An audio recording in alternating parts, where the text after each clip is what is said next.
My name is John Pianki. I am the marketing director for Indy Scream Park.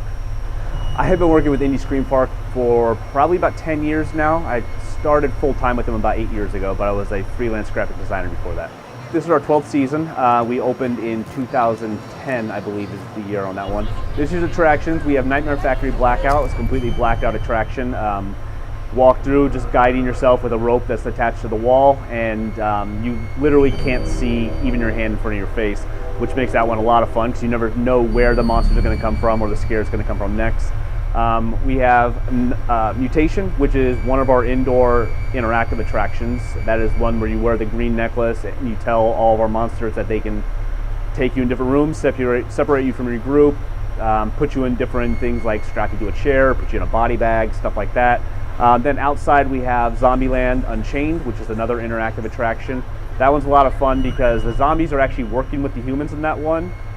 So they're kind of a team and you are the bad guy to them, so they're all going after you. There's nobody there that's going to try to help you. And then we have our Monster Midway, which is the central part where all the attractions are surrounding it. We have Bonzo's Beer Garden there. There's roaming monsters that will scare you while you try to eat and enjoy some food. Kilgore's 3D Circus, completely 3D attraction, and it is like full of clowns. So if you don't like clowns, that is the one you'll probably want to go through, because why else do you come to a haunted house other than to get scared? And then we put in last year our zombie paintball assault, where we put you on this, like, think Mad Max kind of bus, where we call it a zombified bus, because what we do is we drive you through a haunted trail where your job is to shoot paintballs at hordes of zombies and keep them from getting to the bus. I think the most memorable attraction for everybody is probably Backwoods. Backwoods is all about cannibals, hillbillies, rednecks, things like that. So walking through, you're invited for dinner, but you are what's on the table. Been with us since we opened. Every year we do surveys with people to ask, literally every customer we do send them a survey and ask them how they rate each attraction, which attractions they'd want us to replace, and if so, what they would want us to put in place. Backwoods consistently ranks in the top 2 every single year, so we just never get rid of it, we just keep improving it. So that's probably the most memorable. I think the thing that we are probably now most known for is our interactive attractions, where we can, if someone opts in for the experience, we can grab them, touch them, take them in different rooms, hide them places. Basically just keep them in there as long as we want to, or until they say they're done and take the necklace off and just like, it's too intense for me. One is the surveys. We give our customer surveys every year and we ask them what kind of themes they want to see. 2, we have a guy whose sole job is to come up with haunted houses.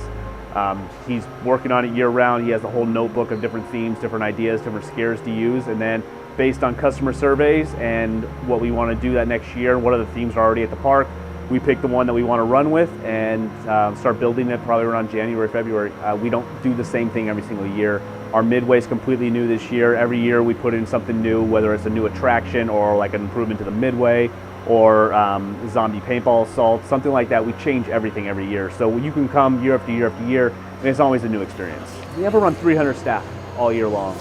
Of those, we have about 50 full-time. We have around 120 to 140 actors every season.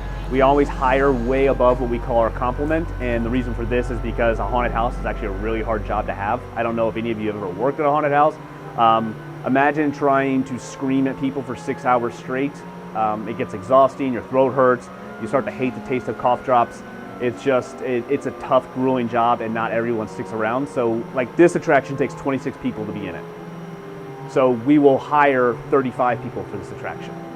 That way when people start to quit or get tired or get sick and can't come in anymore, we still put on the perfect show of 26 people, and then we hire all season to make sure that as we lose more and more actors, we can replace them without the customer ever knowing that we had to change anything. It takes us approximately 9 to 10 months to build the park every single year, so we'll start planning. I know they're already actually planning for next year, but we'll start planning the actual attraction in December. We'll start building in probably February, and then we will build straight through until September 9th or 10th, literally the day before we open. And as you saw the guy walking through here a little bit ago, he was fixing something. There's always a need to fix and adjust things with this. Like you think about the tens of thousands of people that come through just this hallway right here. People are gonna bump into stuff, they're gonna hit stuff, they're gonna drink too much and fall down and knock something over and break it. So it's like constant need to fix things. It severely impacted our park, just like everybody else's. We were fortunate enough that most of our park is outside, so we were able to be open. But we did have to redo all of our queue lines to allow for social distancing. All of our actors wore our masks, so we had to design new masks that matched the costumes, that matched the attractions they were in. We had to hire extra people to clean commonly touched surfaces. We had to put hand sanitizer all throughout the entire park. We had to limit capacity. And moving forward, we actually kept a lot of those things in place, like the expanded queue lines we kept in place. We do have some actors who still wear those masks because they either unvaccinated or they just don't feel comfortable being that close to people, so they still wear the masks. But what's great about those masks is we designed them to look like the costume, so you can't tell they're wearing it. And also, haunted houses are dark. You only see people for a couple seconds, and there's strobe lights everywhere, and you can't really tell what's going on in a strobe light. What's your favorite memory associated with the park? I'm on a different side of the park. I'm on the marketing, the creative side. So my favorite memories actually are doing all the attraction trailers. A couple years ago, I think in 2013, we put in a new attraction called Brickmore Asylum. And the trailer we shot for that one, we did it very Blair Witch style, where it was like almost a point of view handheld camera. And it was actually supposed to be a Ball State student who was shooting it. And it was so believable, people actually thought this girl got lost and this was a real haunted asylum. And we had people calling us wanting to do ghost hunting here, and they wanted to actually come tour the facility and talk to anybody that may have worked there back in the 80s when this asylum was supposed to be real. Because we built a fake government website for it. Like, we made it look like really severely early 90s, like all HTML, tables, everything. But it's still up, actually. If you go to brickmoreasylum.org, it's still there. But that's one fun fact that kind of came out of doing that we actually tricked ghost hunters and like other reporters who wanted to know more about this Brickmore Asylum that a real person got lost at. We are open 7 days a week through the month of October, and we are open the first weekend of November, which is the 6th and the 7th.